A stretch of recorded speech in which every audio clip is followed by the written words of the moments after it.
here we are again at another scuba decompression session. But today, not only Joe and I, but we have Shawn Flynn. Shawn, thanks for joining us here today. Oh, thank you for having me. I'm pretty excited for today's conversation. I mean, I've known you and Joe for so long. I know this is going to be a lot of fun.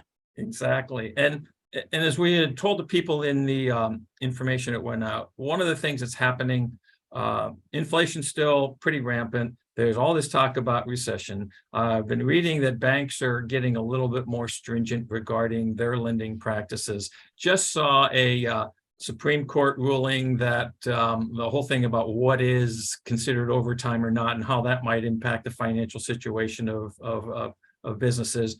So I thought, because the two of you, Joe, you're being the business mentor and all the things that you do, and Shawn, with your background in mergers, acquisitions, capital access, and all that kind of stuff, you guys have some knowledge that you can share with our customer base and help them decompress a little bit. So that's why we're here. Joe, what do you think? Well, I think it's great.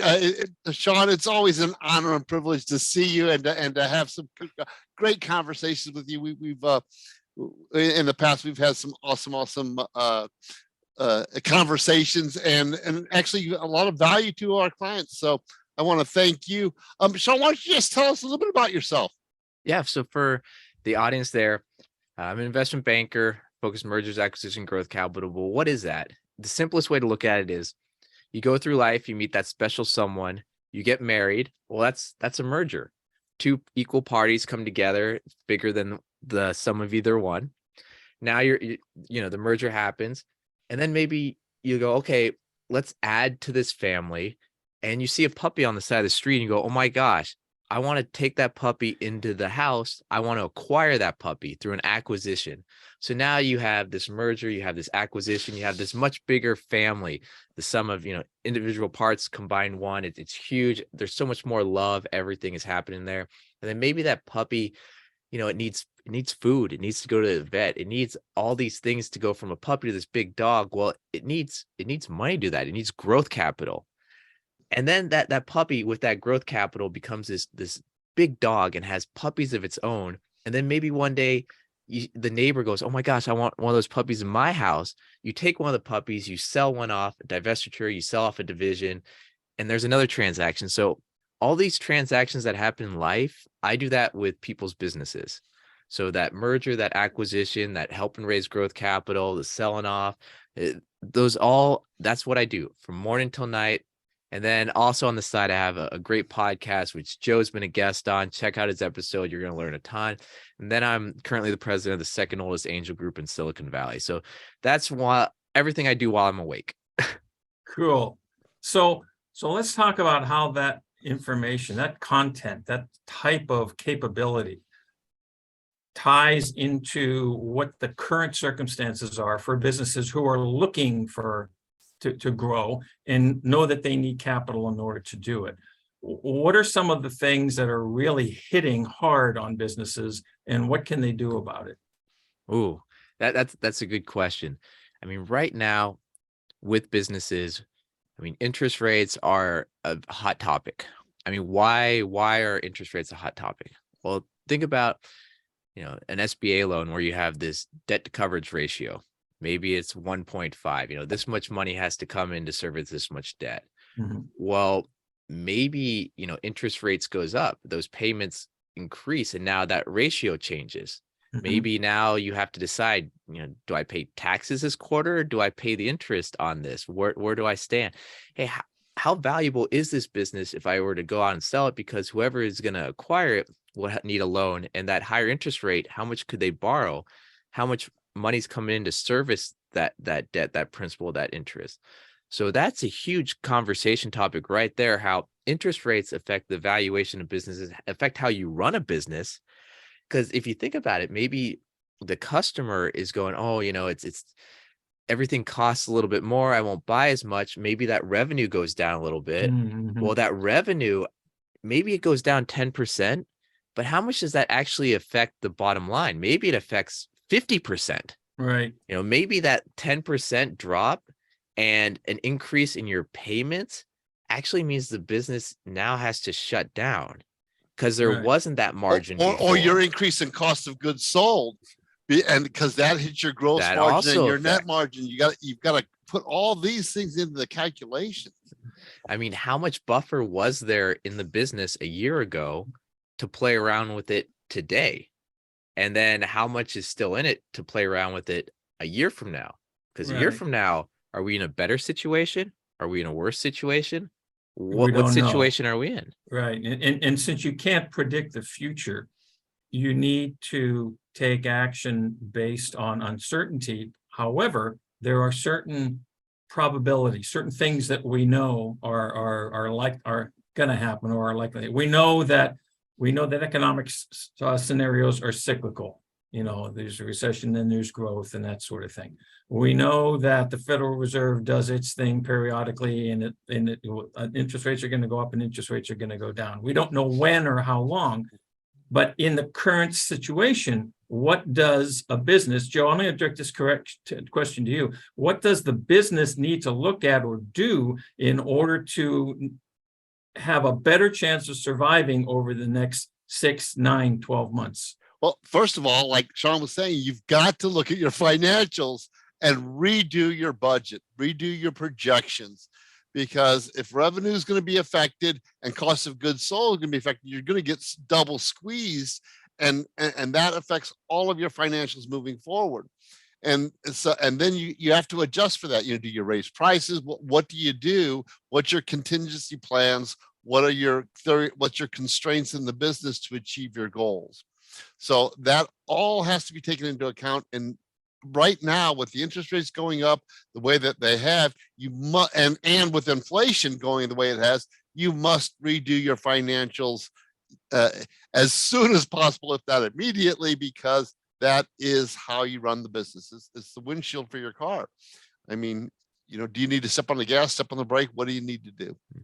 And also to add more to what Joe was saying there, the financials, yes, but also you can at the same time kind of de-risk other parts of the company. And what I mean by that is everything coming from one vendor, or are they coming from multiple? Do you have a backup vendor in case this? What about your customers? How concentrated are there?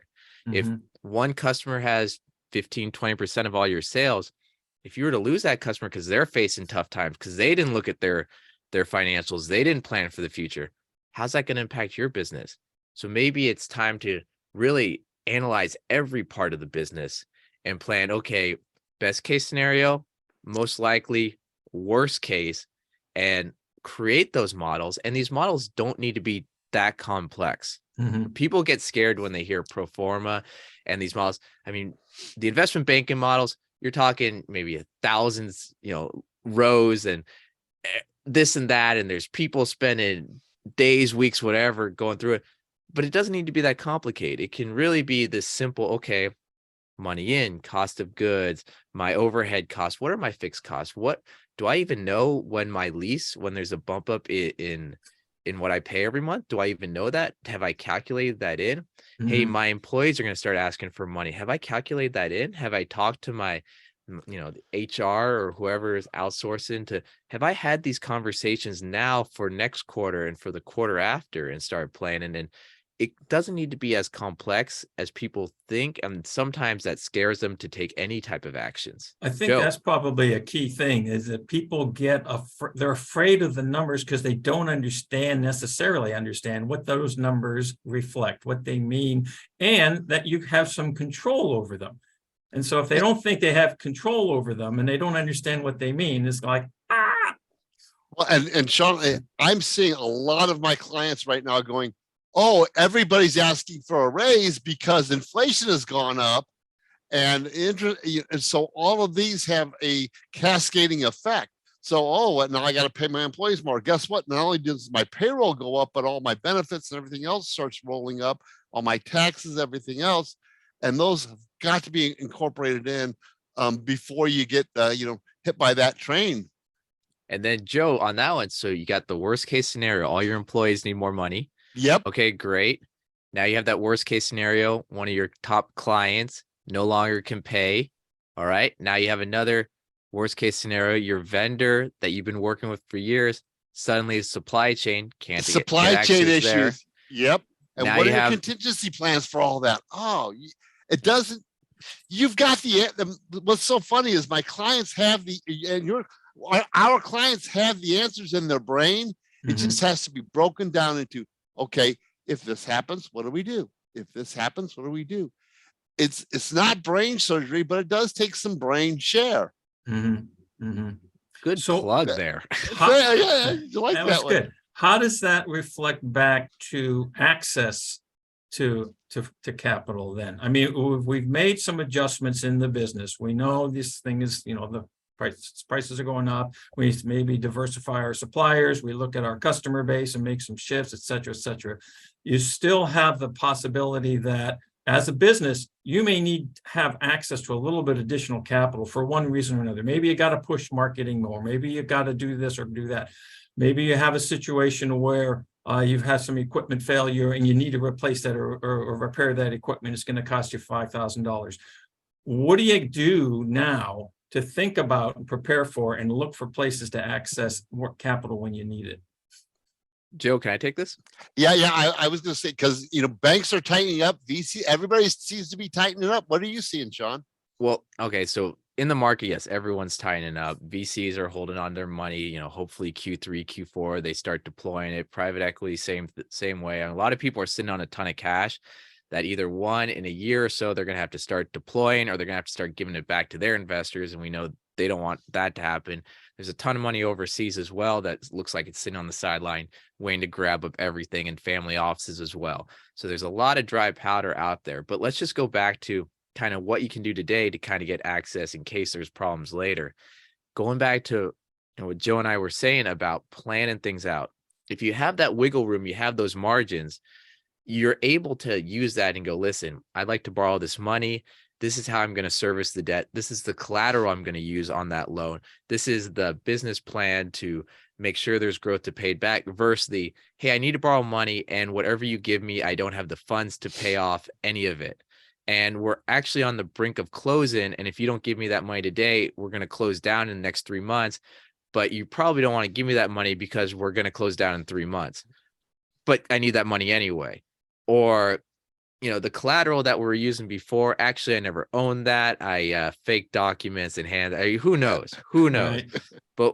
But going back to Joe there, if you can plan out these margins today for tomorrow, and then take that to people, whether it's banks, whether it's high net worth individuals, whether it's vendors, whether it's whoever, and say, hey, this is the plan. This is how much wiggle room we have.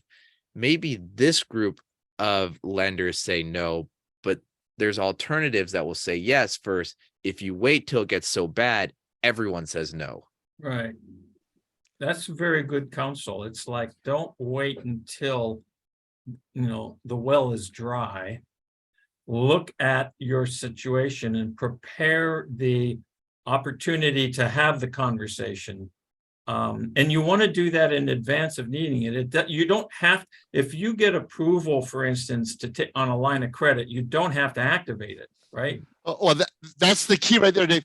Don't wait till you need the credit to get it. Get the credit when you don't need it. Mm.